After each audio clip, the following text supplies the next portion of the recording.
Mina Aissatou Smile Cissé, and this is the program Talk to the Camera.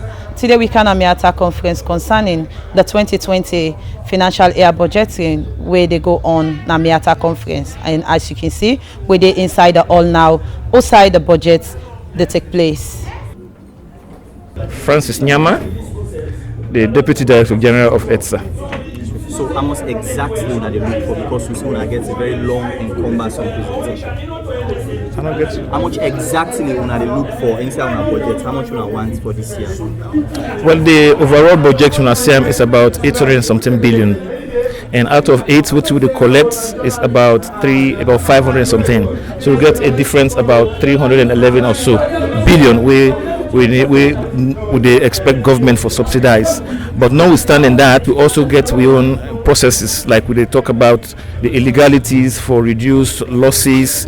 For without losses, they include both technical losses, basically na equipment losses. That one you cannot reduce.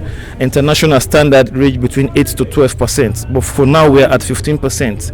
So we intend for reduce the one day from 15% to at least 14% by 2020. Once we reduce that, now equipment they will self they use. When I see the energy trend from generation, it go to transmission, it go to distribution, it go through transformation, and each of those transformations they incur losses. The equipment self they use them, and that equipment that loss is at 12%.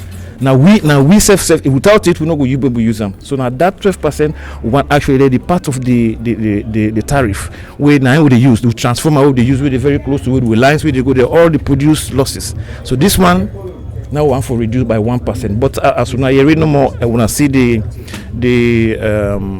strategic plan, we get also measures. All of us here standing here, we want input for reduce or expose illegality, because illegality is the biggest losses, non-technical losses. We need the intervention of the public. We need public for be aware of the one day, because if you're able to reduce 1%, it's also added to that deficit we just talked about in overall operation of EDSA for 2020. Okay, you don't mention the budget. We don't ask the Ministry of Finance for giving. What's in the ceiling where the Ministry of Finance don't budget for now? Well, we just prepare the budget. Did they look at them? The ceiling later on they will tell we, okay, this is what we can give. This is what. Before you come, then we don't prepare a ceiling saying that this we will give EDSA this year. No, this is not budget hearing. We get for present that budget day to Ministry of Finance. Then they approve them, and then they now go say, okay, let's sit down and see what are the pros and cons, how we can come in and what we want to do. So for now we have to prepare. We go back and prepare complete one and give this cover note and present them to the Ministry of Finance. So what are some of the immediate plans the MONA plan for do with this money we want to ask for? One, we talk about reduction in losses, investment into the network, right? And when we invest into the network, we buy more meters. We get as we just said, we get about 14,000 meters with our postpaid, right? And those postpaid, if we migrate those postpaid to prepaid, now a huge amount of losses that we don't reduce. And not only that, we also get 40 meters. Meters, even with the prepaid meters, some of them are 40. And they consume, but they register. So all of that also we get about close to 4,000 all land get for migrated. So all of these interventions now we need government support. Okay, so increasing access and getting more customers and reaching out to more people, is there a forecast for that in 2020? Yes, you see that the strategic plan we target is 30,000 customers. As we talk now, we get a project we start last year. We in the energy venture we WAP the support. We get about 29 transformers we install, and then 29 transformers also go along with customer database increase. And as we do that, as we migrate all over the country, all over the western area, from Waterloo all the way to Godrich. So once we're able to commission that by mid of 2020, we will get plenty customers. In fact, even with the additional finance, the way they come back, we add more transformers to the system. And that will make we increase the customer base. As now, how much customers the MONA reserve? Now we now about 190 something thousand customers we there. And out of 190 something thousand customers, we get about 12,000 or 14,000 of them the way they know on postpaid, and these are the ones we also want to migrate to postpaid or prepaid meters. And as they do on our presentation just now on a make measure of losses, I go want to know if by 2020 we get any increment on tariff. I cannot say that. That responsibility now we all get them. If we want for continue for use energy, if we're able to pay for them, because basically where you want like your mobile phone, right? No matter the increase where other mobile company don't take, with the acceptor, we still go along with that. Not so like we will begin the cost we pay for today, not what we pay for now. They'll increase, we all accept them. So if you can able to pay 1,000, 2,000 per day to pop your phone there, why not do the same to EDSA? So waiting when they do measures and I do for say when our old people the way they default EDSA the rules the like 40 flights and people they accuse even the workers then inside EDSA say and then say they connive with some of them people there. My sister, any institution you get bad blood, and then they are no now we get internal, we get external problem. The internal problem we are trying to handle. The internal problems then the way we deal with we staff. We deal with them. In fact, now we hold you per illegality. You are off. You are gone. No compromise, right? Even right now, so they talk to one of we staff. They not sell, right? We try for see how to go do that. But the problem is the external input. We all for able to report illegality. For able to say no, I'm not satisfied with what that person did do. It's also part for helping for curb those losses. And before we come to the end of this interview, as much as we prepare for 2020, we prepare the budget, I go want to know if we don't receive the fully budget for 2019. No, well, the budget for 2019 is there. Yeah, we don't receive a full, or if not, how many percentage we don't receive? No, as we done up to August now. Right, with the budget where we don't implement, I'm not going to give you percentage because the finance man will able to tell you because it's a cumulative percentage. I'm not going to tell you now, but probably if you still need for all of that, I can give you that figure later on. So meaning are not receiving a second quarter, right? That's the traffic. No, we are not. We not to budget it again. We now they raise the revenue. As we raise the revenue, and so we spend, right? It's not that government go allocate budget to look the budget for this. As we do collect revenue, and so they implement the budget. Meaning, no, they receive any budget from, no, they receive any finance from government? No, we receive. At the end of the month, each month, what with the budget based on generation and with operation, with the difference, then government can come inside. So it's a monthly basis. It's not like, okay, this we don't target this for EDSA, but on a monthly basis, the difference, government can come inside. Okay, thank you very much. Thank you. So this is the operational areas nationwide. In Western area, we all know we are covering Freetown and its environs. In the Northern Province, these are the towns we cover. Makeni, Lungi, Lunsan, Magburka, Poloko, and in Southern and Eastern Provinces, Bo, Kenema, and Kono. Our vision and mission statement. Our vision statement, to effectively manage a modern electricity distribution and supply network.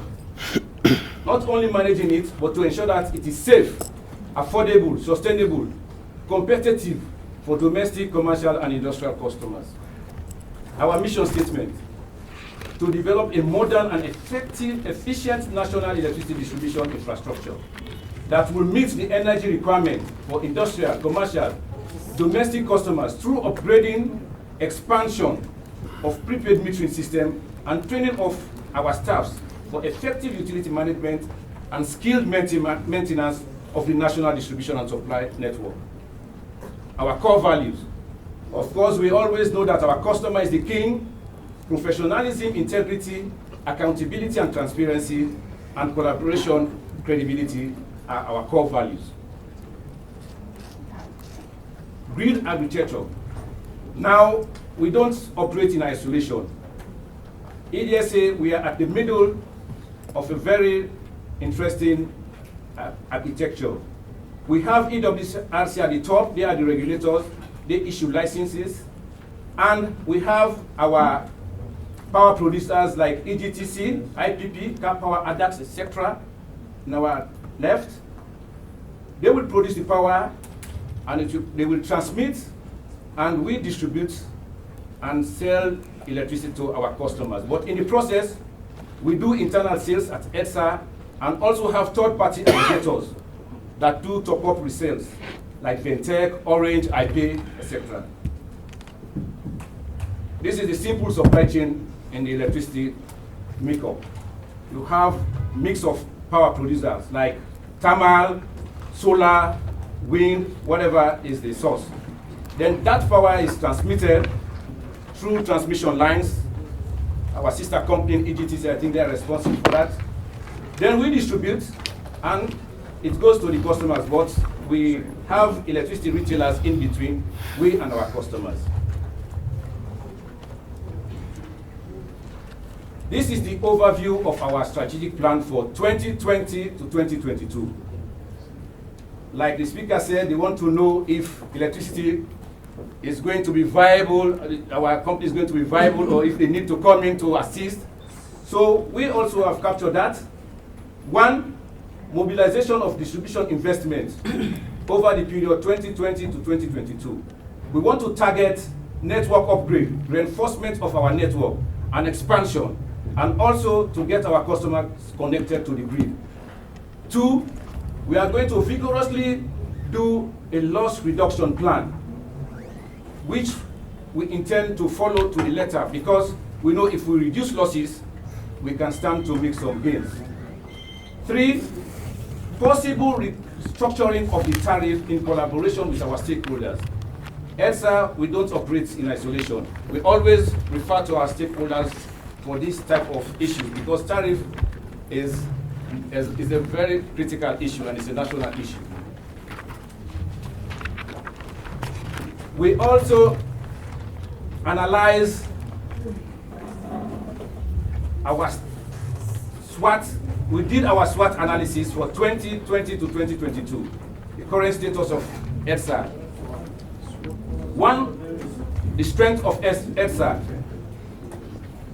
EDSA being a single buyer of power mandated by the Act to distribute and market electricity, this is a strength for us.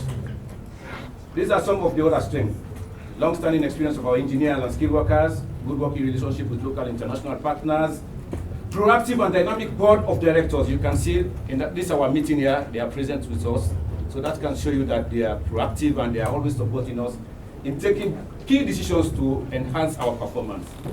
And also the engagement of World Bank and other donors, like the management contractors that with us, they've passed most of their experience to most of our key management staff. These are all our strengths. Notwithstanding, we still have weaknesses. The edge network is one of our weaknesses. We have assets in this network that are over 50 years, and most of them has outlived their useful economic life cycle. So that is why we have core network.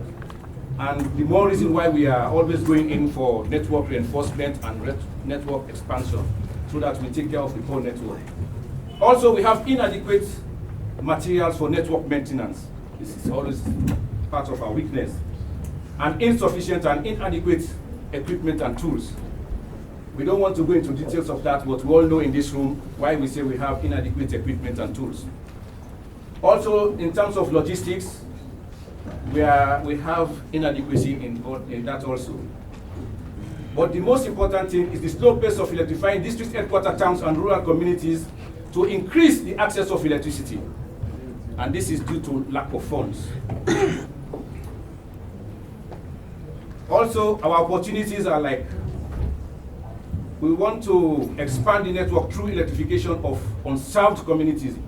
If you go around Freetown, you look, there are so many areas that you have very beautiful houses, but they are without electricity. So we want to see how we can use that as an opportunity to get into that area so that we increase access to electricity. And also the WAP CLSG interconnection project. This also is going to create an opportunity for us by connecting villages along that line. We have a project for that already. And also, we're going to enhance our hydro potentials in country. Once those are built up, we'll be able to do power marketing across borders. We also have the opportunity to install more prepaid meters to replace faulty meters from various financing sources, like the vendor financing scheme, which has been activated. This will increase revenue and reduce debt. Also, the intervention in the network upgrade, reinforcement, rehabilitation, and expansion by support from government and other donor partners like World Bank and African Development Bank. Threats. Obviously, there are threats. The lengthy approval process of donor-funded projects. It takes some time to approve needed projects because in the electricity sector, we depend on projects to meet most of our demand, like meeting our customers in unserved communities. So the time it takes for all these projects to be approved and implemented is one of the threats for EDSA. Environmental and social issues. These are also threats. Delay in payment of postpaid meter bills by MDAs. Illegal abstraction of electricity. This is impacting negatively on the financial viability of EDSA as a utility. Vandalization of EDSA network assets. These are also threats. High cost of purchase power from IPPs compared to sales of electricity. We consider it as a threat also, because you cannot be buying at a very high cost and you're not selling to make any profit. We consider it as a threat. The current fluctuation and the current fluctuation of the US currency and also oil prices in international markets is also a threat to us because it impacts us negatively. Achievement from 2017 to 2019, we have been rolling out key projects in the western area and also in the provinces to mitigate against some of the threats and other measures we'll be measuring. One is the ECOWAS Energy Emergency Distribution Project that is ongoing. It is 68% completed. That project is 68% completed. We are targeting 33 unserved communities around Freetown. The company is a Ghanaian company called Energy Ventures. If you could recall, we've done electricity for Lumley Beach, Aberdeen Beach area, which have been without electricity for the past 20 years. Now we have electricity at that area. So this project, the lifespan of the project is from 2016 to 2020. So by 2020, we expect 100% completion. There's another project that we are rolling out called ESOP. Basically, this project brings in the management contractors I was talking about. And we also intend to rehabilitate 6 primary switching stations. This is ongoing, and we have already completed one of the substations at Congo Cross. And we are now trying to move on to Brookfields, and we'll be doing the other substations. And we will also rehabilitate the LV network and replace some RMUs and LV distribution panels. And we are also going to replace 215 kilometers of LV network. It's 45% completed, and it's ongoing. By 2020, I'm sure we'll have 100% completion. Another project is the African Development Bank, AFDB, and DFID loan and grants project that is ongoing. This is going to target the Bo Kenema and its environs. It is going to do a complete rehabilitation of the network within Bo City and Kenema City. And we're going to construct 4 substations, one in Bandama, one in Bandajuma, and in between the 2 stations. And we intend to install additional 37,000 prepaid meters. Another project is the Key Performance Indicator, SIFI, KIDI. These are KPIs to show how we are improving in our network in terms of outages and all the other calculations related to that. Geographic Information System, GIS, and customer sensors for EDSA. This project is funded by MCCU and is ongoing. The objective of that project is to support EDSA's operation, accessibility, and asset management. Another project is the results-based financing scheme through MCCU, and this is also ongoing. And this is to reduce losses. We have another project, that is the Conlock vending solution upgrade. We are installing another vending station as disaster recovery in case of emergencies, we will have to revert to the disaster recovery. We don't want a system where things will go down and we don't have a backup to revert to. So the installation is in progress. Another project is the increase in power evacuation. The network was in an average of 41 megawatts. It was only able to evacuate at a go within an average of 41 megawatts in 2018. But now we can evacuate at around an average of 51.6 megawatts. And we hope to increase that in the coming years.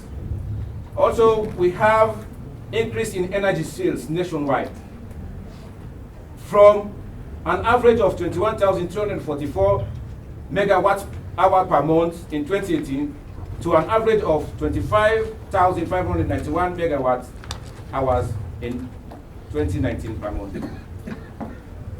Another achievement is the improvement in revenue collection nationwide. We have had an improvement from 27.2 billion per month to 36.6 billion average per month in 2019.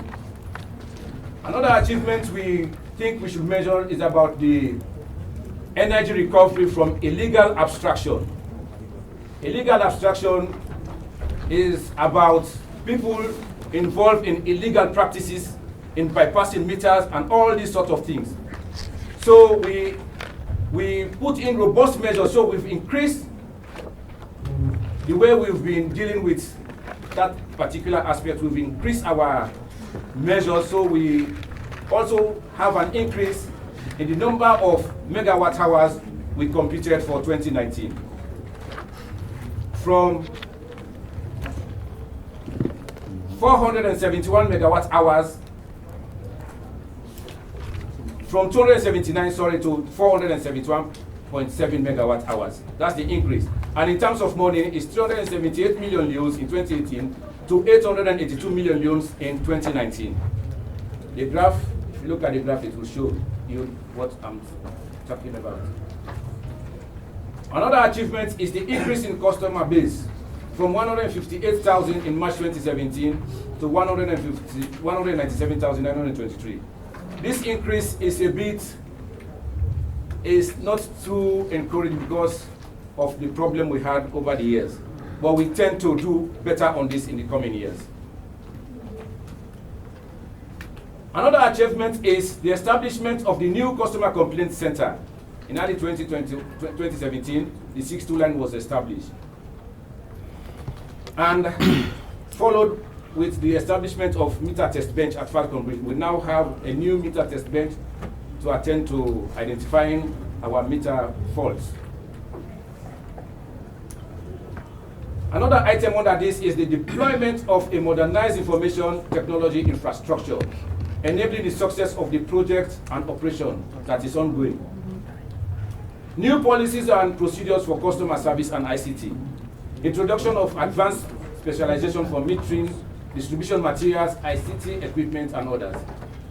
Another achievement we consider measuring is the use of the Great Plains for our accounting system since 2017, and the improvements in ESA position with its service providers through enhanced contractual terms and conditions, and also the addition of our big customers into our network.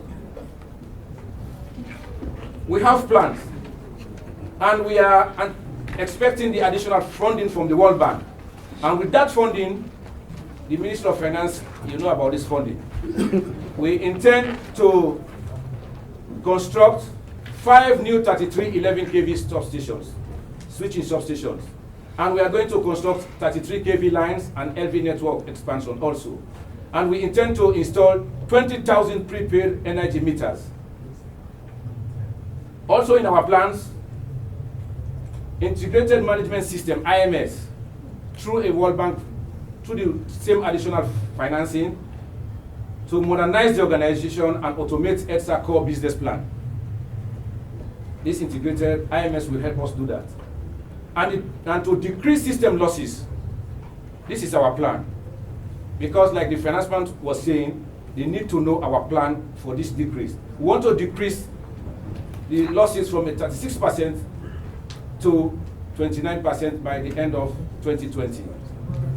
And to increase our customer base by 30,000. Like I was saying, the increase we did from 2018 to 2019, it was not too encouraging, but by 2020, we want to increase by 30,000. And how are we going to do all of this that I've been saying? We want to use the key pillars to support our strategic plan. Pillar 1 is introducing lean management by objective. Pillar 2, driving a superior financial performance culture. And Pillar 3, institute prudent commercial practices to improve our overall financial performance through stringent revenue protection, improving cash collection, reduction of debtors days. Like we want to see if you owe us within certain number of days, it should be disconnected. We don't want to let you be owing us for a very long time. And Pillar 4, institute sound operations and maintenance standards to improve power distribution system, reliability and availability. Pillar 5, expansion of electricity to unserved communities. If you go around Freetown, you will see that this is a clear need. And Pillar 6, accelerating capacity and competence development. And Pillar 7, pursuing synergy and collaboration with MOE and other donor partners. Because maybe we want to see that the project that we're implementing is in synergy with the Ministry of Energy and other players that will be coming into the energy sector. So for Pillar 1, we have 4 management objectives. And for Pillar 1, the first objective, we are about 50%. By the end of 2019, we may have done 50% of it. That is, deploy new business-focused organizational structure to reflect a business model based on linear functional structure. And by 2020, we should be 100%. And for management objective 2, that is fill key directorate position with competent and skilled resources with better remuneration to deliver optimum output. Like the management contractors are here now, and by the time they will be leaving, all key positions should have been filled. So we are like 60% on that. By the end of 2019, we are supposed to complete 60%. By 2020, it should be 100%. And objective 3, 80%. By 2020, 100%. And objective 4 is already done.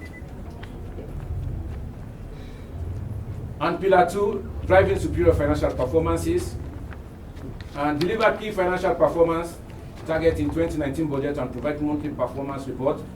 This is ongoing, and by the end of 2019, we should have completed 40%, and by 2020, 100%. Source financing to fund critical network investment and meeting commitment to PPA and age creditors. We are like 60%, and in 2020, we're hoping to get on to 90%, and in 2021, 100%. And Pillar 3, 4, these are the percentage so far. Under Pillar 3, institute prudent commercial practice to improve EDSA overall financial performance through stringent revenue protection, improving cash collection, reduction of debtor days. Under the first management, we have so many slides on this one because this one is key. Like the finance people said, they want to see what we have in place for this reduction of losses and our plans. So for the management objective 1, to replace all non-STS meters. We've replaced most of them, but we still anticipate that we have some in the system. So by 2020, we should have replaced all. So our target is like 1,000. To replace faulty meters, you know, they keep occurring. So we have a plan to like be phasing it out as they come. So we target 4,500 every year.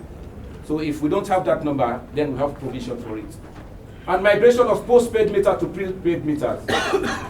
We still have postpaid meters, but by 2020 we should have phased out all postpaid metering. But for large customers, we'll still be having some, and we intend to phase them all out by 2020. New installation for customers in Freetown and provincial stations. So this is how we intend to be installed. Like we said, we want to get 30,000 in new customers in the next 2020. So these are the way we want to be doing our installations. By 2020, apart from our normal installations, we'll do more 15,000, and in 2021, 20,000, and 2020, like that. Electrifying new communities through external projects. This, like the meters we'll be providing for new communities, it's all being budgeted for 4,000, 3,500, and 4,500. And for large customers, these are like our budget target. Pillar 3, this is the graph. Also is the trend, how we want to see our customer growth. Loss reduction, as I was saying, to reduce from 36% by the end of 2019 to 29% by the end of 2020. This is just the target for this 2019 to 2020. And maybe after this, we'll develop more strategies to maybe increase based on what the lessons we'll be learning from this one. So under commercial, these are what we want to do. Faulty meter replacement, postpaid migration, and all this is what we want to do under commercial. Continuing, we improve postpaid collection when they are still there before we migrate them. And credit sales contracts with aggregators, better terms and agreements, increased sales accessibility, taking points of sales to some other areas. These are all we want to do under commercial. And for audit, we want to perform illegal abstraction campaigns, because this is one of the key problems we are facing in our network, illegal abstraction. So we want to perform a campaign wherein we'll involve maybe other stakeholders like the Fourth Estate and even the civil society to let people know that what they are doing is not good for even themselves, not to say for EDSA and the nation as a whole. These are all what we want to do under the technical audit. And for technical, this is a bit difficult. That is why we want to see how best we can resolve the network low and excessive voltages. Because when we do the network, when we enforce the network, there is when we are going to tackle the technical losses of the network, which is part of this 36%. So we really need to rehabilitate the network. We take out all these long lines and introduce more transformers so that we have a very good and robust network. And one of the projects that is going to tackle this one is the Freetown Distribution Rehabilitation Project under ESOP. And also implementation of a network configuration optimization. By that we mean we will simulate to see where we have weak links in the network and try to give interventions into those points. And also EWRC should help us in accepting some of our regulations in terms of technical, because we want people who are not concerned with our network not to interfere with our network. So EWRC should come up with regulations to enforce some of these things. Enforce regulations and policy, thus ensuring case follow-up for efficiency. IT as an enabler. We have the robust system in place, like CRM, ERP, call centers, upgrade of conduct sales system, billing system for the remaining postpaid. These are all what we want to get as measures to reduce losses under Pillar 3. So we also take into consideration the PR system, like I was saying, the social media effort, the public service announcement, press releases, and all these things we want them to come under the PRO so that they will all help in reducing losses. So on this table, we have this on the left is the loss percentage as at 2019. 14% technical and 22% non-technical, that is the commercial losses, that forms the 36%. And on the right, this is how we want to tackle that percentage of losses. We want to reduce 1% technical loss and 6% commercial losses by 2020. And on Pillar 4, institute sound operation and maintenance standards to improve power distribution system, reliability and availability. So we have 3 management objectives. Under Objective 1, technical loss reduction strategy, like I was explaining, under ESOP, because the ESOP is going to, under this project, we're going to rehabilitate the network and rehabilitate some substations, and also rehabilitate 215 kilometers of LV network. And for that, we have 45% in 2019. By the end of 2019, we should be going above 45, but that's the average we are giving now. And by 2020, it should be 100%. And for the Bo Kenema, it's like 10%, and in 2020 it will be 40%, and 2021 it will be 100%. It's 10% because we've done all the procurement to get the EPC contractors in place, and the contractors have been mobilized to site, and they are doing their survey to start the construction proper. And for Objective 2, extension of services drop to newly developed area. These are the percentage, and introduce material management unit system for standardization and solution. For Pillar 5, expansion of electricity on South communities. I keep saying this. Like EVL, they are 68% in 2019. We are targeting 33 on South communities for now. We have other projects that will roll out to target more communities. And in 2020, these projects will have been completed, and those 33 communities will have been electrified. And also, like I said in my previous slides, the district headquarter towns, we want to target them so that they will be electrified, they will have electricity supply. And this we'll do it with the support of key stakeholders like government and other donors. And for Pillar 6, accelerating capacity and competence development through the following. 1, conduct staff audit to review current and future job roles, including acting capacity for all senior positions. This, with the help of the management contractors, we've been doing it, and as at 2019, from 2018 to 2019, like 70% has been done, and for 2020, we expect it to be like 100%. And these are the other objectives, 2, 3, and 4, and their percentages. The towns that we intend to, electrification of district headquarter towns is related to the previous slide. These are the towns, and these are the project costs. We need the support and the finance to do this project. These are all the towns we want to have. We want them to have electricity supply from now to 2022. Pillar 7, accelerating capacity and competence development.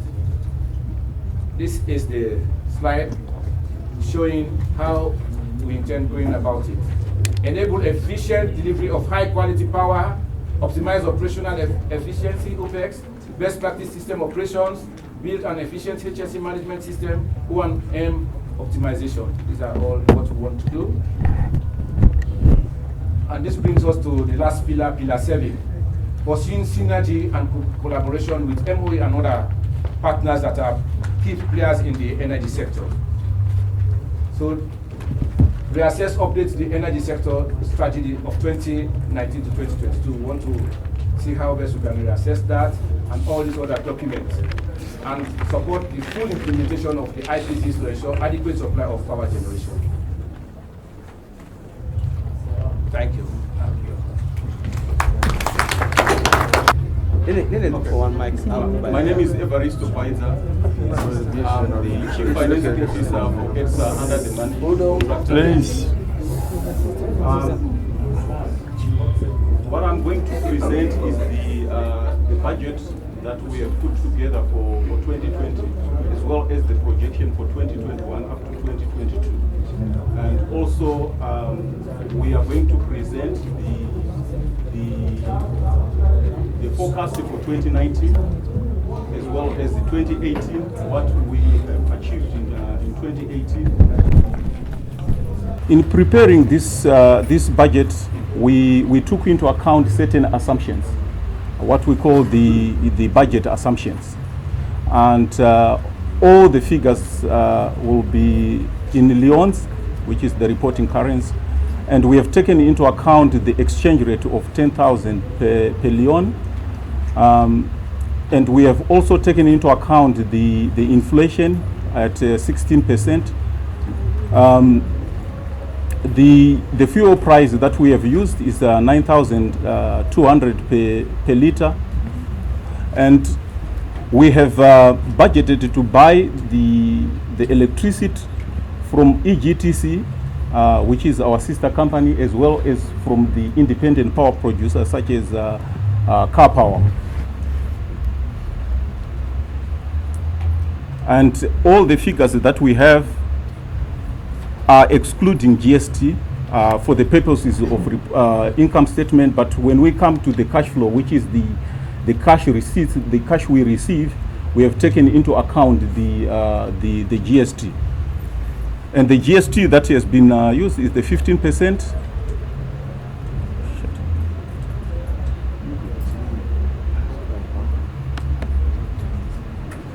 Okay, and as pointed out in the strategic plan, one of the key things that we have taken into account is the reduction of losses from 36 to 29%, 36% to 29% at the end of the budgeting period. The sales consumption that we have used is based on the current consumption pattern. So we have customers who are in different tariff categories. We have got the T1, the residential, T2 commercial, T3 institutions, and also T4, the large customers. Then we have got T7, the welding customers. So as you can see, the current consumption pattern of the customers is we have 57%, rounding it to the nearest digit. We have 57% consumption coming from the residential customers, and I will talk more about the residential customers when we go to the tariff structure. And we have 30.3% being consumed by the T4 customer, who are the large customers.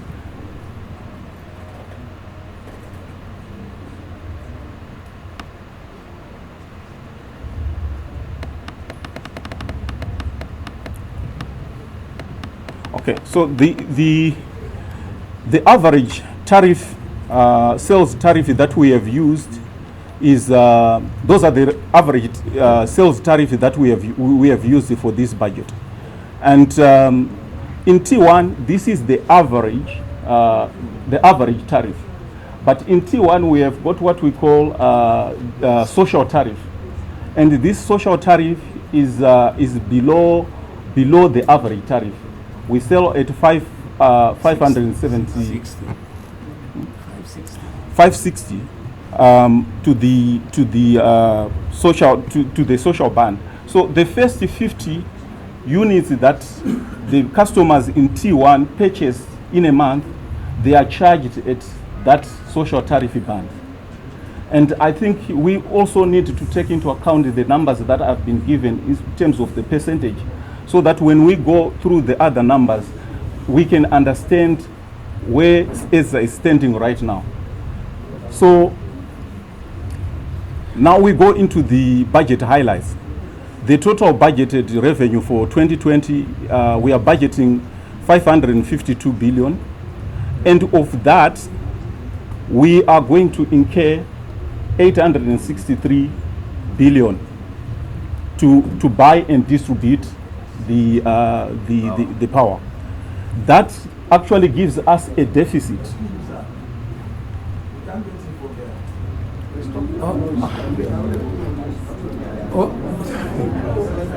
Okay, let me do it this way. Now listen, please, let me not do it this way.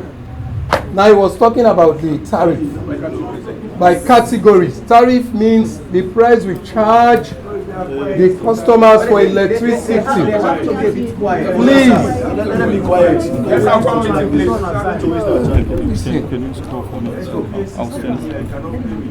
Continue. Okay. So just be quiet. Continue.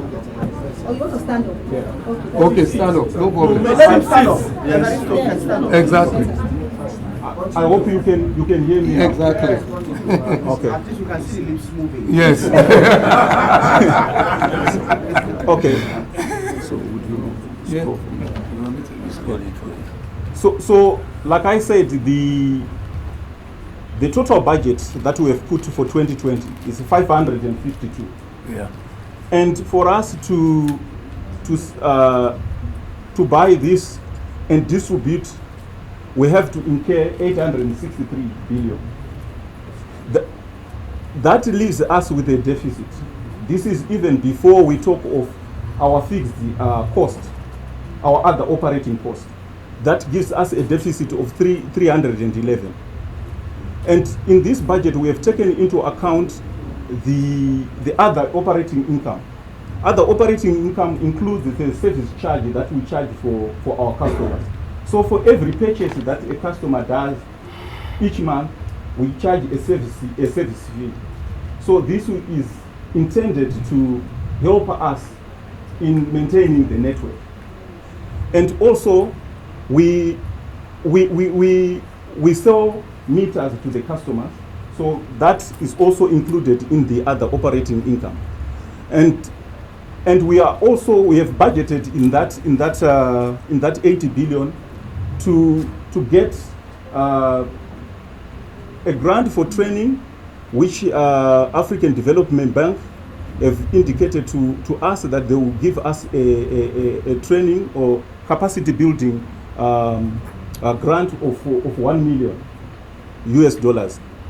So the total operating expenses, remember I said the 311 billion is the deficit that will come after we have taken into account the purchase and the distribution of electricity.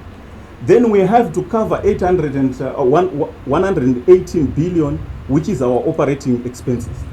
So that would leave us with a net loss of 349.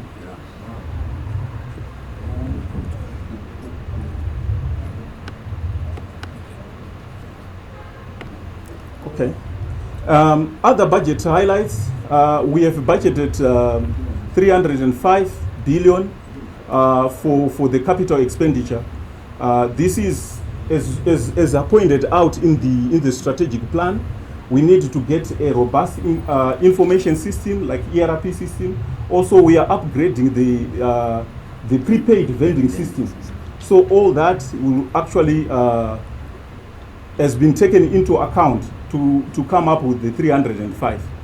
And of that, we have budgeted to receive from the customers. Now, this is cash. It's not the revenue, because the revenue is when you sell. It doesn't necessarily mean that the customer has paid you.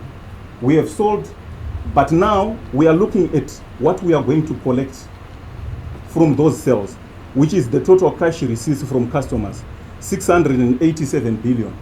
And from other operations income, we are looking at 73 billion.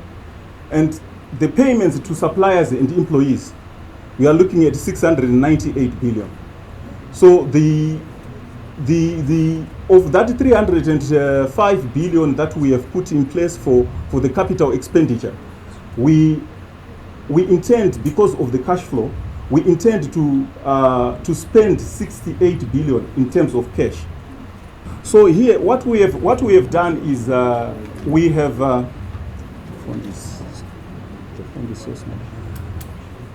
come up with 3 scenarios. The first scenario is the scenario that we have used to prepare the budget. This is for to show the challenges in terms of the losses that we have.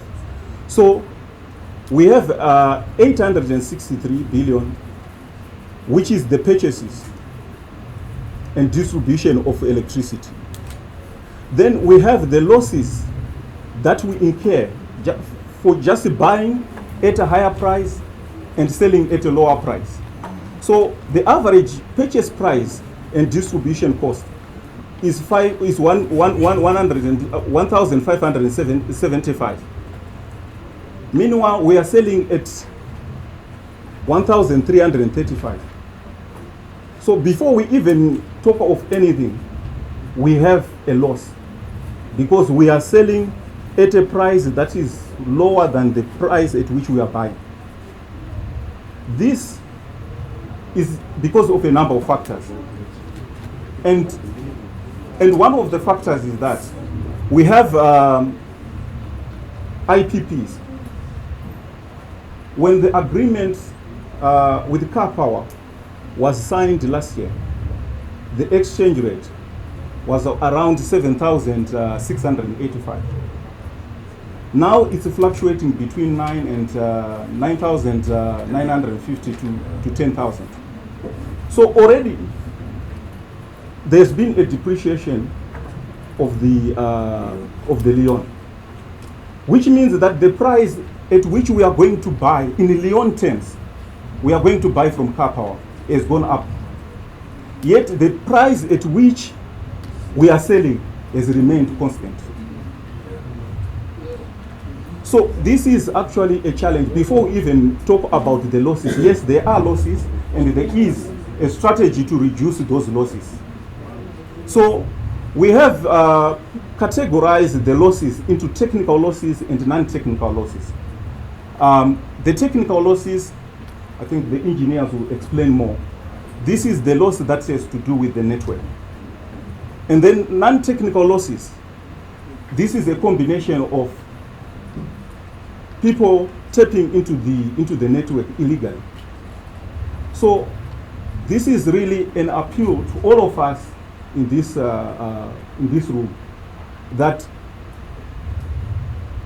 when the government is trying so hard to make electricity available, cheap and reliable, we have people who are stealing the electricity.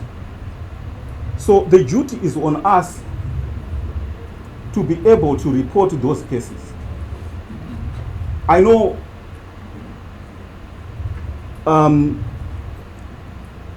so as outlined in the strategic plan, there are going to be a strategy to reduce the technical losses, the non-technical losses. But the technical losses can only be reduced when we do investment in the network. And how do we do the? Just as usual, as we have listened to EDSA, their brilliant presentation. We have seen. Yes. We have to wait for the technical team for their questions. Then we ask the civil society, the DBOC, NSC, to ask their question. So we compile your question. But please, if someone asks a question, they have it. Please don't repeat the question again, please. But let us save time. So the technical team, please. Thank you very much, Mr. Councillor. But I hope you understand the tables. The financial analysis. I hope we understand the financial analysis. Somehow, to some extent. But one thing is clear, not so, that EDSA is running at a loss. That is very clear. They receive more revenue, they receive less revenue compared to their expenditures, not so? And that is coming from a number of factors we've noted. We've noted that the difference between the buying and the selling price. They are buying at a higher price compared to their selling price from the various sources of energy. There are also technical and non-technical losses that's also contributing to the overall deficit. Then they have exchange rate issues. For Car Power, the contract was negotiated in US dollars. So all the payments they make are made in US dollars. And now that the rate has gone up, that was the exchange rate between the Leon and the US dollar, you now have to pay more Leons to Car Power. So that means the expenditures are going up whilst the price at which they sell is not moving in the same direction. In addition to that, they have ministries, departments, and agencies of government that are also owing. Is Ministry of Finance among? No. Ministry of Finance, we have a prepaid meter. We have a prepaid meter. So I wonder why EDSA cannot install prepaid meters also, in other MDAs. But that's something that to look at. Let me introduce my people on the high table. On my left here is Dr. Alassane Mansare. He's actually the man in the Ministry of Finance that's in charge of what we call fiscal risk management. Everything that is a risk to the budget, he looks at it and manages it. And therefore, he has the oversight over all state-owned enterprises, including EDSA. The EDSA management, I'm sure, knows him very well. They work on a day-to-day basis. He's assisted by the man on my, the other man, Mr. Joseph Fatoma. He's got a new deputy director, Mr. Alhaji Idris, who is going to assist him. And of course, we have Paul Allen from the National Monetary Evaluation, Ministry of Planning and Economic Development. Engineer Cecil French. I am representing the National Public Procurement Authority in the panel. And at one time, I used to work for the then NPA, which is a subsidiary now of the EGTC. So it's good that we have an engineer, but also someone else works for, so when they talk about for the electricity sector. So he's going to help us to look into some of these issues. Yes. Let me just ask a simple question. How many people do we have on prepaid meters and how many do we have on postpaid customers? If you don't have the exact numbers, you can give us ratios. As the 2020 financial year budgeting process, they go on at the MEATA conference, and we don't see also different MDAs and they can do the presentation. May we carry this program to now today. May your name na Aissatou Smile Cissé. Until we meet again to another edition of the program, Talk to the Camera. I say, tata.